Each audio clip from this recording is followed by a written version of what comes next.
దేవుని వాక్యాన్ని చూసుకుందాము.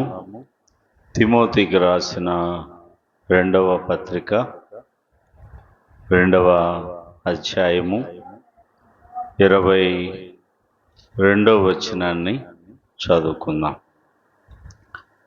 నీవు యవ్వనేచ్ఛల నుండి పారిపోము, పవిత్ర హృదయులై ప్రభువునకు ప్రార్థన చేయు వారితో కూడా నీతిని, విశ్వాసమును, ప్రేమను, సమాధానమును వెంటాడుము. చిన్న ప్రార్థన చేసుకుందాం. మహాపరిశుద్ధుడు అయిన మా పరలోకపు తండ్రి, ప్రేమ కలిగిన దేవా, దయగలిగిన స్వామి, ప్రార్థన చేసిన రీతిగా ఈ దినమున ఈ యవనస్తుల కూడికను ఏర్పాటు చేసినందుకు వందనాలు.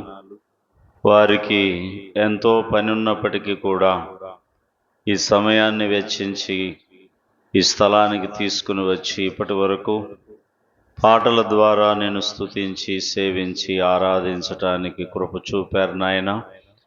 నీ దాసుని ద్వారా విలువైనటువంటి మాటలు కూడా తెలియజేశారు. అందును బట్టి మీకు స్తోత్రములు ప్రభువా. దేవా, చదవబడిన లేఖన భాగము ద్వారా మా అందరితో, ఈ యవన బిడ్డలతో మీరు మాట్లాడి, మీరు మహిమ పొంది ఈ బిడ్డలను దీవించమని యేసు నామమును బట్టి వేడుకుంటున్నాము తండ్రి, ఆమేన్. సంతోషం. దేవుడు చాలా దినముల తర్వాత ఈ యవనస్తుల కూడికను ఏర్పాటు చేయటము సంతోషకరమైనటువంటి విషయం. ఇప్పటి వరకు మరి దైవజనులు ఎంతో చక్కగా యవ్వన జీవితం గురించి మీకు తెలియజేశాడు. అపోస్తుడైనటువంటి పౌలు కూడా తన ద్వారా యవ్వన కాలంలోనే రక్షింపబడినటువంటి తిమోతి, ఆయన దేవుని నమ్ముకొని అలాగే దేవుని సేవకై సిద్ధపడి ఒక సంఘమునకు ఆయన కాపరిగా ఉన్నటువంటి సమయంలో అపోస్తుడైనటువంటి పౌలు తిమోతికి పత్రిక రాస్తా ఉన్నాడు. ఎందుకనంటే ఆయన యవ్వన వయసులో ఉన్నాడు. మరి యవనస్తులు చాలా జాగ్రత్తగా ఉండాలి. యవనస్తులు జాగ్రత్తగా లేకపోతే సాతాను ఎప్పుడు కూడా వాడు గర్జించు సింహం వలె ఎవరిని మృంగుదునా అని వెతుకుచూ తిరుగుచూ ఉంటాడట. ఏదొక రకంగా పడగొట్టాలనేటటువంటిది వాడి ఉద్దేశం. అందుకనే ఈ యవ్వన జీవితం అనేటటువంటిది చాలా విలువైనది. ఈ యవ్వన కాలంలోనే మరి బాగుపడినా కానీ చెడిపోయినా కానీ ఈ యవ్వన వయసే ప్రధానం. దేవుని సేవకులు ఒకసారి చెప్పారు, రాజకిరణ్ గారు, ఉగ్రవాదులకి యవనస్తులే అవసరమంట, అలాగే ఉద్యమానికైనా యవనస్తులే అవసరమంట, అట్లా సైన్యంలోకి వెళ్ళాలి అన్నా కానీ యవనస్తులే అవసరము, అలాగే దేవునికి కూడా యవనస్తులే అవసరం. అందుకని ఈ యవ్వన కాలాన్ని గనక జాగ్రత్తగా కాపాడుకుంటే వారి భవిష్యత్తు చాలా ధన్యకరంగా ఉంటుంది. ముఖ్యంగా యవ్వన కాలంలో అదవ్వాలి, ఇదవ్వాలి, లోకములో గొప్ప పొజిషన్కి రావాలి అని యవనస్తులు ఎక్కువగా కోరుకుంటారు. అలాగే ఆ దిశగా పయనిస్తూ ఉంటారు. కానీ వారి భవిష్యత్తు అగమ్య గోచరముగా మారిపోతూ ఉంటుంది. ఒక్క తిమోతికే కాదు, దేవుని నమ్మిన యవనులందరికీ కూడా పౌలు రాస్తున్నది ఏమిటి అంటే, నీవు యవనేచ్ఛల నుండి పారిపొమ్ము. ప్రియమైనటువంటి వారలారా, కింద పుట్టినోట్లో ఉంటుంది, విడిచి పారిపొమ్ము. చూసారా, విడిచి పారిపోవాలట. విడిచి పారిపోవాలి అనంటే అది పాపమని వారికి తెలియాలి, అది వారు విడిచిపెట్టాలి. ఆ పాపము జరిగేటటువంటి స్థలము నుంచి పారిపోవాలి. అది పాపము అని ఎలా తెలుస్తుంది అనంటే, దేవుని వాక్యము ద్వారా మాత్రమే తెలియజేయబడుతుంది. ఒకసారి 119వ కీర్తన ఒకసారి చూడండి. 119వ కీర్తన 9వ వచనాన్ని మనం చూస్తే, 119వ కీర్తన, యవ్వనస్తులు దేని చేత తమ నడతలను శుద్ధిపరుచుకొందురు, నీ వాక్యమును బట్టి దానిని జాగ్రత్తగా చూచుకొనుట చేతనే గదా. చూసారా, యవనస్తులు దేని చేత తమ యొక్క నడత, తమ యొక్క ప్రవర్తన శుద్ధి చేసుకుంటారు అనంటే, దేవుని యొక్క వాక్యమును బట్టి వాళ్ళు జాగ్రత్తగా చూచుకొనుట చేతనే కదా అంటున్నాడు. చూడండి ప్రియమైనటువంటి యవన బిడ్డలారా, ఈ దినములలో అనేక మందికి ఈ వాక్యము లేదు. వాక్యము లేదు కాబట్టి చూడండి, ఎక్కడ దేవుని వాక్యము ఉండదో అక్కడ యవనస్తులు చెడిపోతారు, పడిపోతారు, బలహీనులైపోతారు, తమ నడతను పాడు చేసుకుంటారు. దేవుని వాక్యము ఎరిగినటువంటి బిడ్డలైతే ఆ వాక్యము వారితో మాట్లాడుతూ ఉంటుంది కాబట్టి వారు చదువుతున్నప్పుడు, వింటున్నప్పుడు ఆ వాక్యము వారిని గుర్చుతుంటది కాబట్టి వారు తమ నడతను జాగ్రత్తగా కాపాడుకుంటారు. అందుకని పాపం ఉన్నటువంటి స్థలము నుండి వారు పారిపోతారు.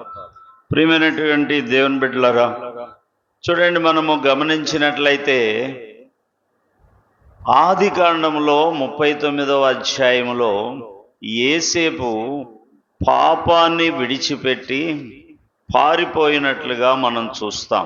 చూడండి, ఇక్కడ 39వ అధ్యాయము 6వ వచనము చివరి నుంచి చూస్తే, యోసేపు రూపవంతుడును సుందరుడై ఉండెను.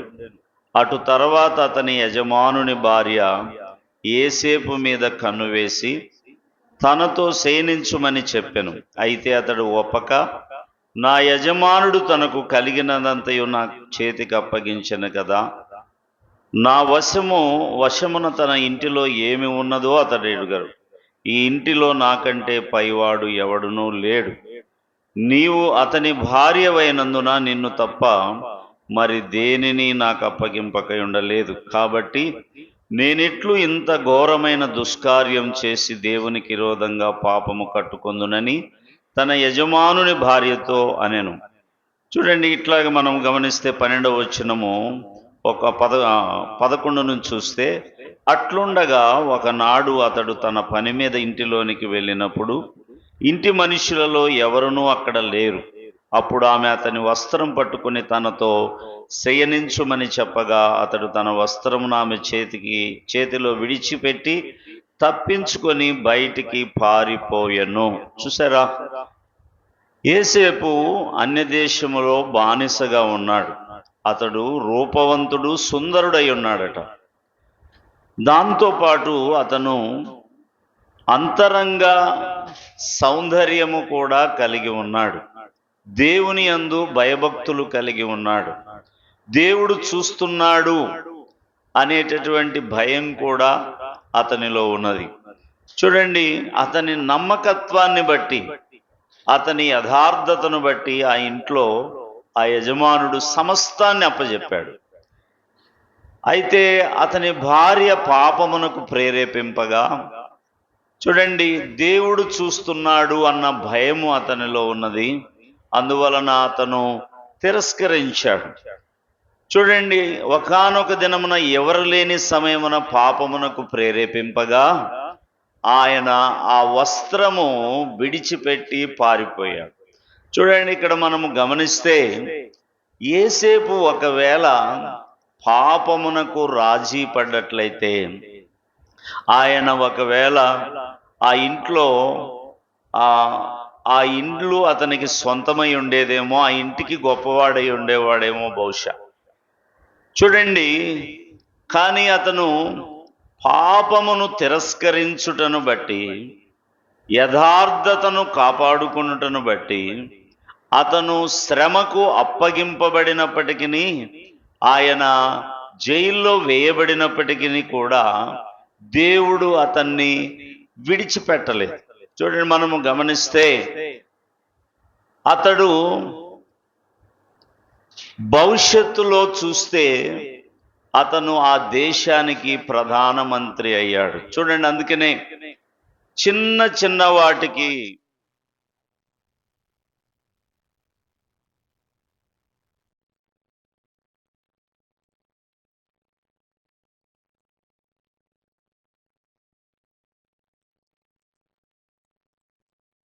ధన్యుడో, అతడు నీటి కాలవలన వేరున నాటబడిన వాడే, ఆకు వాడక తన కాలమందు ఫలమిచ్చు చెట్టు వలె ఉంటారు అని చెప్పబడతా ఉన్నది.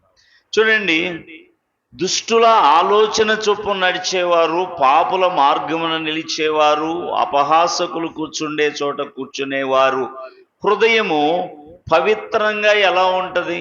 అలా కాకుండా దేవుని వాక్యమును చదివేటటువంటి వారు, అదే కదా, ఆయన వాక్యాన్ని దివారాత్రము ధ్యానించేటటువంటి వాడు ఆకు వాడక తన కాలమందు ఫలమిచ్చే చెట్టు వలె ఉంటారు అని చెప్పబడింది. అలాగే కీర్తనలు 19వ అధ్యాయము 9వ వచనములో కూడా ఒక మాట ఉంటుంది. చూడండి, 19వ అధ్యాయం 9వ వచనం, యెహోవా యందైన భయము పవిత్రమైనది, అది నిత్యము నిలుచును. యెహోవా న్యాయ విధులు సత్యమైనవి, అవి కేవలము న్యాయమైనవి. చూడండి, పవిత్రత అనేటటువంటిది ఎలా వస్తుంది అంటే, యెహోవా యందైన భయము పవిత్రమైనది, అది నిత్యము నిలుచును.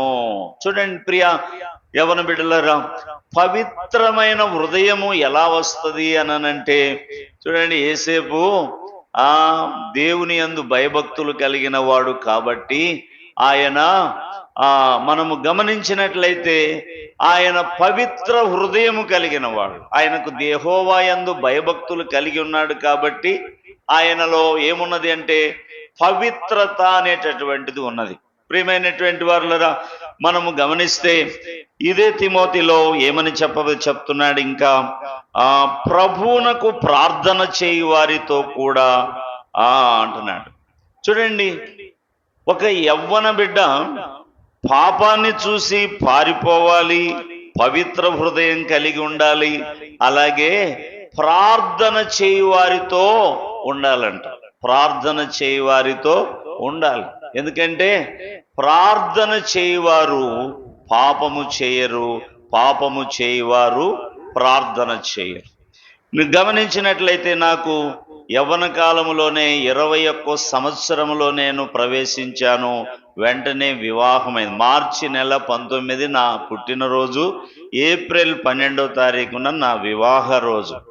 చూడండి, మనము గమనించినట్లయితే నా భార్య గర్భవతి ప్రసవించటానికి వెళ్తే నా చుట్టూ, అప్పటికే నేను వివాహమైన తర్వాత వెంటనే దేవుణ్ణి నమ్ముకున్నాను, కానీ నా చుట్టూ ఒంటరిగా నేను ఉండలేక నలుగురు వ్యక్తులను, ఎవరిని?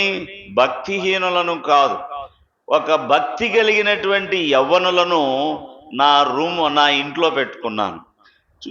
వాళ్ళకి నేనే వండి పెడుతూ అందరం కలిసి వండుకుంటూ 3 సార్లు మేము ప్రార్థన చేసేటటువంటి వాడు. ఎందుకు అనంటే నేను యవనస్తుని, వాళ్ళు యవనస్తులు. మేము వ్యర్థంగా మాట్లాడుకోవటం కానీ, లేకపోతే లోక సంబంధమైన మాటలు మాట్లాడుకోవటం కానీ ఉండేది కాదు. రాత్రి 12 గంటలు, ఒక్కొక్కసారి 1 గంట వరకు ప్రార్థన చేసేవారం అందరం కలిసి. అలాగే వేకువని లేచి మరలా 8 గంటల వరకు ప్రార్థన చేసేవాళ్ళం. చూడండి, మరలా 3 గంటలకు కూడా ప్రార్థన చేసేవారు. గమనించినట్లయితే మనము ప్రార్థన చేసేటటువంటి వారితో మన సహవాసం ఉండాలి.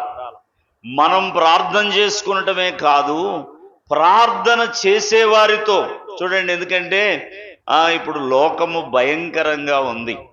చూడండి, మనము లోకులతో సహవాసం చేయలేం. అలా చేస్తే ఆటోమేటిక్గా పడిపోయేటటువంటి పరిస్థితి. అంటే నీవు నిలబడకుండా ఇతరులను నిలబెట్టడం సాధ్యం కాదు. యవనస్తులు, రక్షణ పొందినటువంటి యవనస్తులు, మారు మనసు పొందినటువంటి యవనస్తులు, బాప్తీస అనుభవంలోనికి వచ్చినటువంటి యవనస్తులు, వారు ఎప్పుడు కూడా వారు ప్రార్థన చేస్తూ ప్రార్థనా పరులైనటువంటి వారి సహవాసం కలిగి ఉండాలి.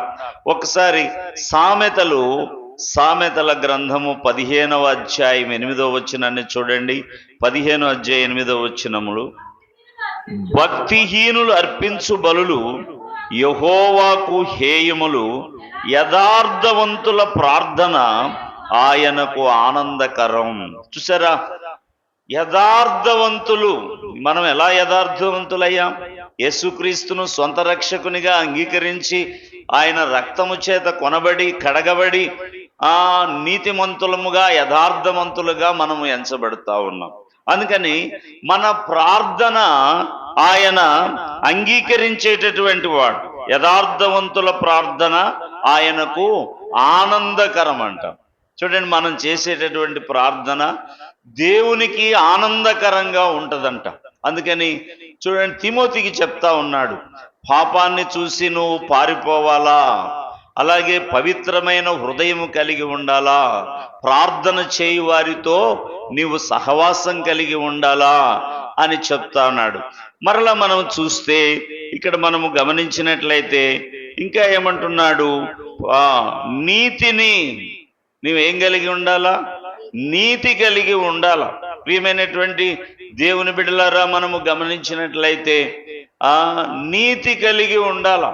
చూడండి, నీతిమంతులను దేవుడు ఎప్పుడు కూడా విడిచిపెట్టడు.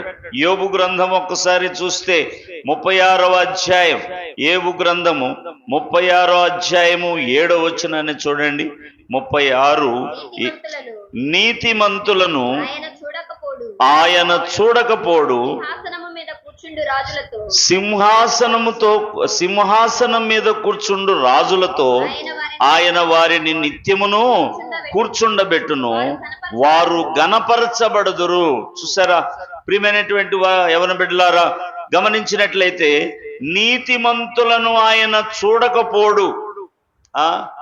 నీతిగా ఉంటే నాకేం ఒరిగింది అని చాలా మంది వాపోతా ఉంటారు. చూడండి, కొద్దిగా ఆలస్యమైనప్పటికీ కూడా ఏమంటున్నాడు?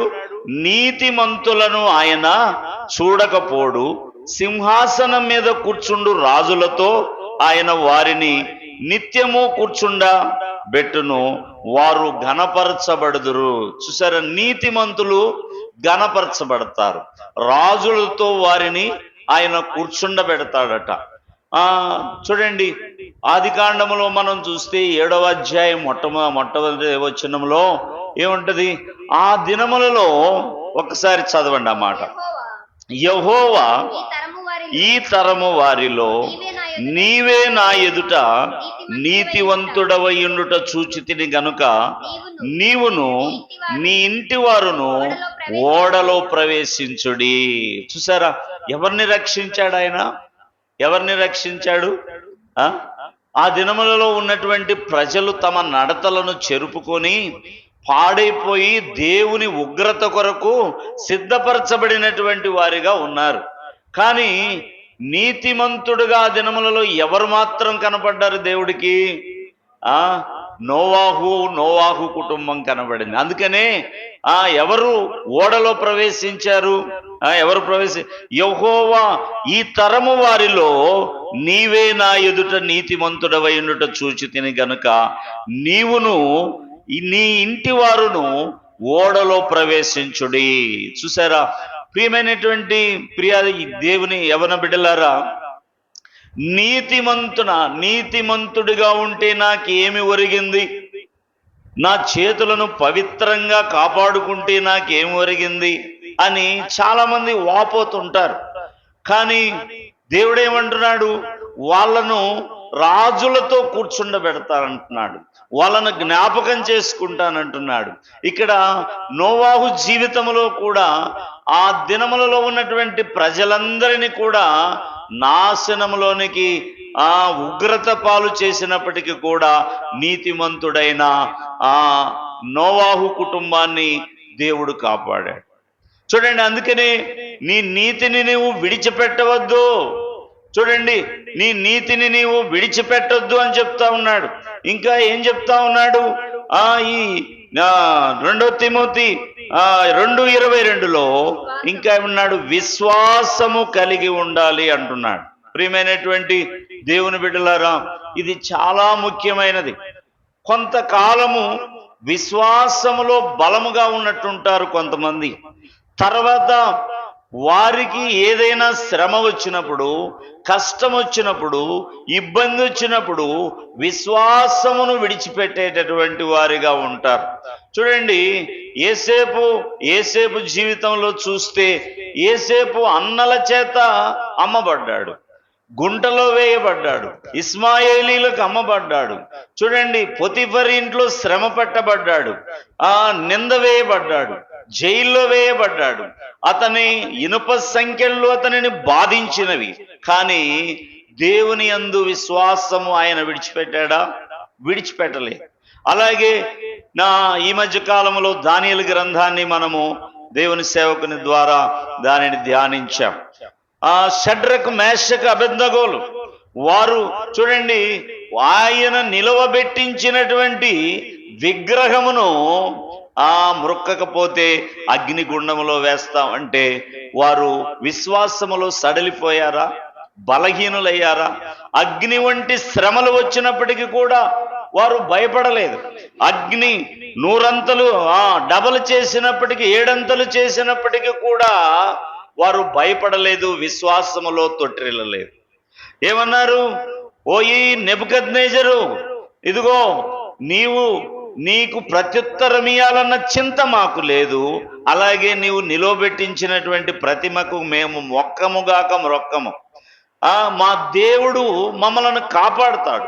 ఒకవేళ కాపాడకపోయినా మేము చావటానికైనా సిద్ధమే, గాని నీవు నిలువబెట్టించినటువంటి ప్రతిమకు మేము మ్రొక్కము. చూసారా ప్రియమైనటువంటి దేవుని బిడ్డలారా, మనము గమనించినట్లయితే ఆ మధ్య మహబూబ్ నగర్లోనూ ఎక్కడో ఒక అబ్బాయి ట్రాక్స్ పంచుతా ఉన్నాడు, సువార్త ట్రాక్స్ పంచుతా ఉంటే వాళ్ళు పట్టుకొని బొట్టు పెట్టారు.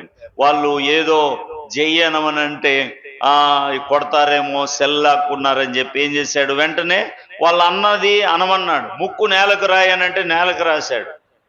చూడండి, మనము గమనించినట్లయితే ప్రియమైనటువంటి వారలారా, మనము విశ్వాస విషయములో మన ప్రాణము పోయేంత వరకు కూడా మనం ఏం చేయాలనంటే జాగ్రత్తగా మనము నిలబడాలి.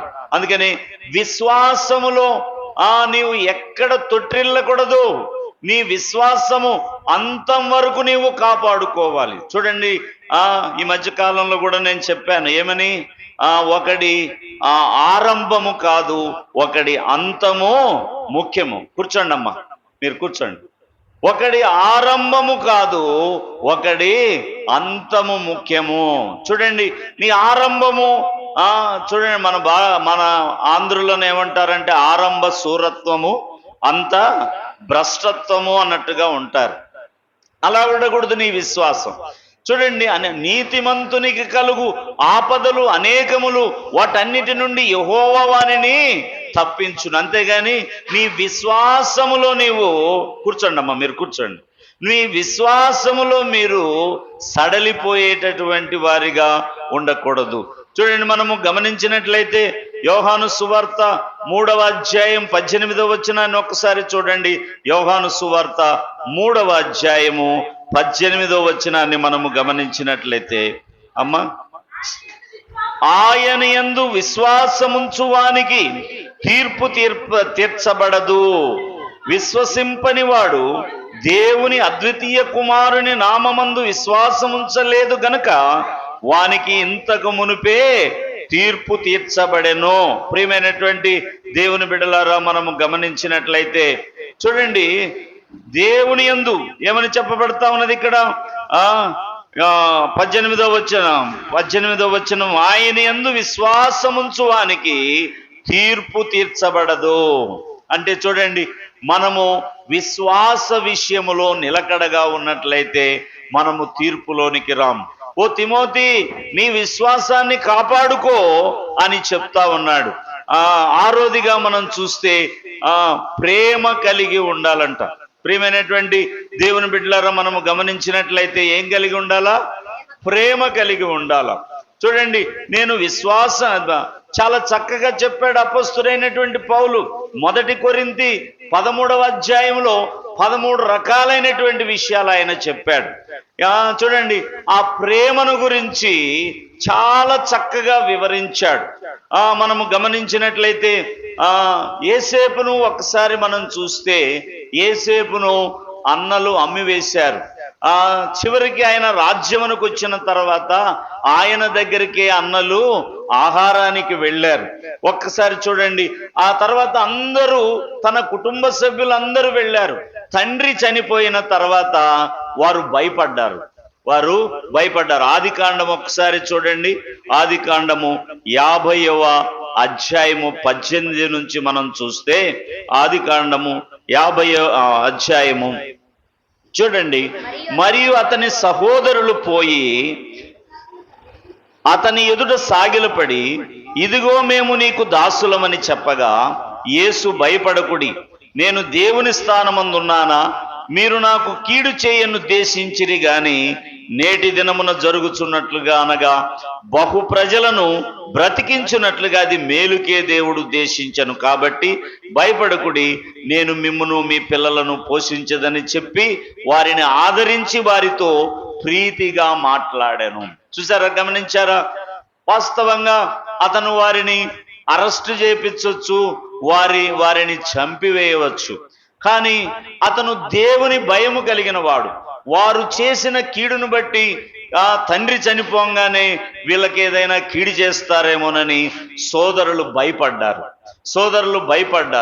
కానీ ఆయన ప్రతీకారం తీర్చుకునేవాడిగా ఉండలేదు. చూడండి, ఈ దినములలో యవనస్తులైనటువంటి వారు ప్రతీకారం తీర్చుకునేటటువంటి వారిగా కనపడతా ఉన్నారు.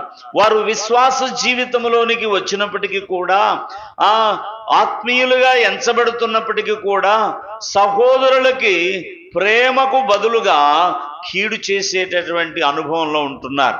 యేసేపును మనము మాదిరిగా తీసుకోవాలి.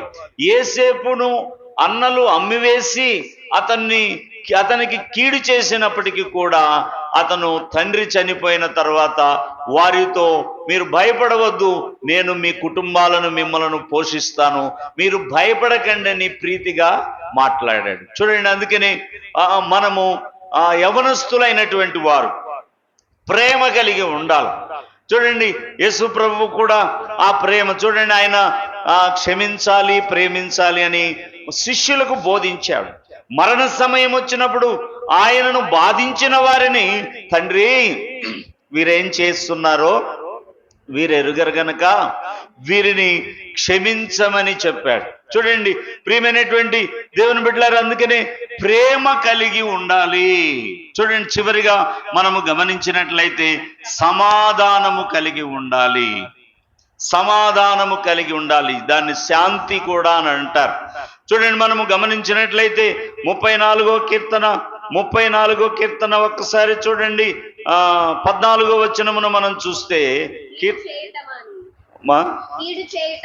కీడు చేయుట మాని మేలు చేయుము, సమాధానమును వెదకి దానిని వెంటాడుము. చూసారా, ఎప్పుడు కూడా అందుకనే అన్నారు, సమాధాన పరచువారు ధన్యులు, వారు ఎవరి కుమారులంట? దేవుని కుమారులు అనబడతారు. చూడండి, ఒకరికి ఇక్కడి మాట అక్కడ, అక్కడ మాట ఇక్కడ చెప్పేసేసి సమాధానాన్ని చెడగొట్టేటటువంటి వారిగా ఉండకూడదు, శాంతిని చెడగొట్టే వారిగా మనం ఉండకూడదు. ఇక్కడ ఏం చెప్తున్నాడు 14వ వచనంలో? కీడు చేయటం మాని మేలు చేయుము, సమాధానము వెదకి దానిని వెంటాడుమో. దాన్ని వెంటాడాలి. దేన్ని? సమాధానాన్ని వెదకాలి, దాన్ని వెంటాడాలి. సహోదరుల మధ్య ఐక్యత ఉండాలి, సమాధానం ఉండాలి, శాంతి ఉండాలి, నెమ్మది ఉండాలి. అది కలుగ చేసేటటువంటి వారిగా మనం ఉండాలి. అంతేగాని సంఘములో విభేదములు కలిగి చేసేవారిగా, కీడు చేసేవారిగా ఉండకూడదు. చూడండి, అందుకనే ఇక్కడ మనం గమనిస్తే సామెతల్లో కూడా ఒక మాట ఉంటుంది. 12వ అధ్యాయం 20వ వచనాన్ని చూడండి. సామెతలు 12వ అధ్యాయం 20వ వచనాన్ని మనము గమనించినట్లయితే, కీడు కల్పించు వారి హృదయములో మోసము కలదు, సమాధానపరచుటకై ఆలోచన చెప్పువారు సంతోషభరితులగుదురు. చూడండి, కీడు కల్పించు వారి హృదయంలో ఏముంటదట?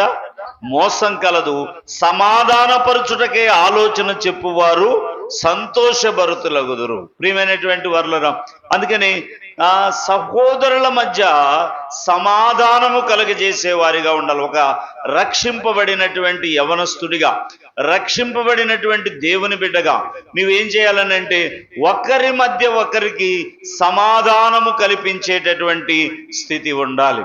చూడండి, అందుకనే పౌలు ఏం చెప్తా ఉన్నాడు?